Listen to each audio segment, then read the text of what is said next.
We ask for a prayer of protection over us. Have mercy on us and on the whole world. For the sake of his sorrowful passion. Have mercy on us and on the whole world.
And we're at the Civic Center, so it was like between the Civic and them is maybe 5 miles, Lahaina.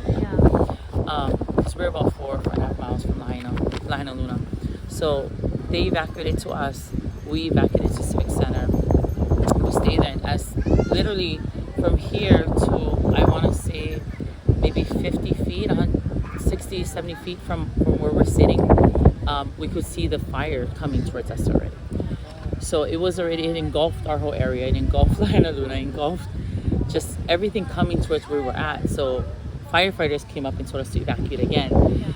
So by then, we were just traumatized and just like, okay, we gotta get in. So we're all kind of freaking out. And then from there, we went to a beach, which is maybe not even a quarter mile out. It was less than that. It was down oceanside, because we're a mountainside. We went and hung out at the beach, and 20 minutes later, they told us we need to evacuate from there because it was coming past again, and it was jumping across to the beach side.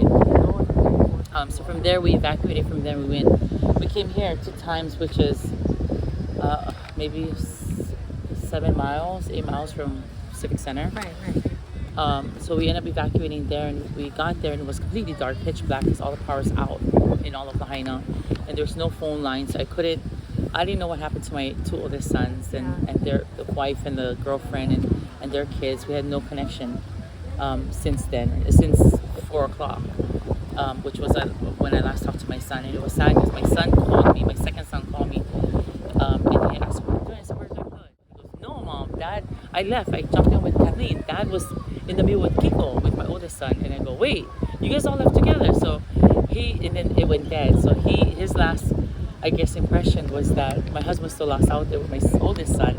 So my second son was panicking, and then when my husband came home, he was like, I told him, "Oh, Batman called," and he's freaking, he's like, "Oh my God, I'm my first son."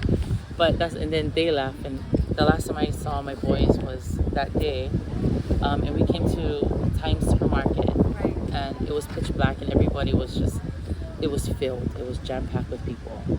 Families were there with, their animals, and so we stayed there. We slept over there at in the parking lot. When the sun came up, that's when we realized, we got to see all the faces that were there. So we were just walking around hugging everybody, just thankful to see some family that's, our friends that made it. I saw my son. I ran into my son, and I was so blessed. And he was just crying, and it was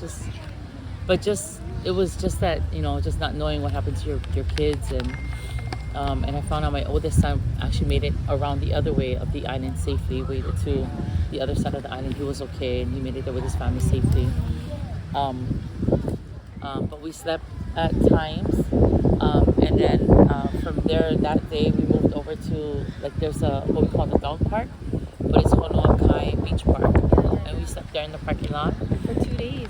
for a couple of days. Well, here and then there.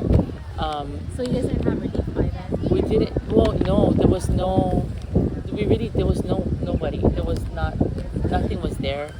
I mean, I'm sure everybody was kind of still, shaken up with what was going on, and we didn't know. I think we were still trying to process the fact that we lost everything. The possibilities of maybe being hopeful, like, hey, the line is still standing, But it was just not knowing. We had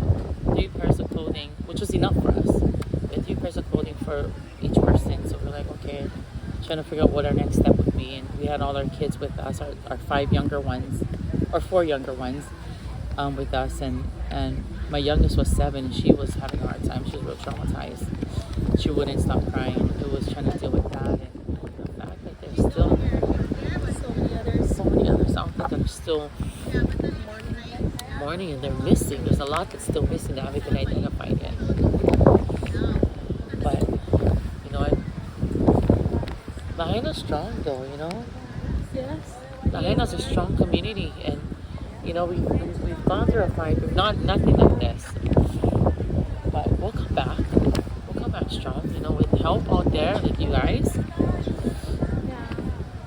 That's the only way that we can make it with the community's help. Because this is nothing to do with the government. There's no FEMA, there's no Red Cross, there's nothing. This is all us. This is everybody here that lives in Lahaina, in Kahului. People drive from Kihei to come here. People fly in from Oahu, like you guys. We have volunteers. We had volunteers from New York flying in. We have flown in California, Utah, Connecticut, and Massachusetts. The first week we had New York here. People just got on the plane, flew in. We had Massachusetts here. It was just amazing. And they just fly in, nowhere to stay, come with a hammock and just sleep overnight and come back in the next day all ready to go. And, you know, we take whatever help we can get, because there's a lot of families that have fallen in between the cracks, you know, that don't qualify or believe that they don't qualify or are too afraid. I don't know if there's a language barrier or there's a citizen, you know, like afraid of being deported or whatever, you know. I don't know if that's the reasons, but there's a lot of families that come here and, you know, they're too embarrassed, or they just, I know, you know, they told us that they don't want to go through the government. So we help them as much as we can.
That is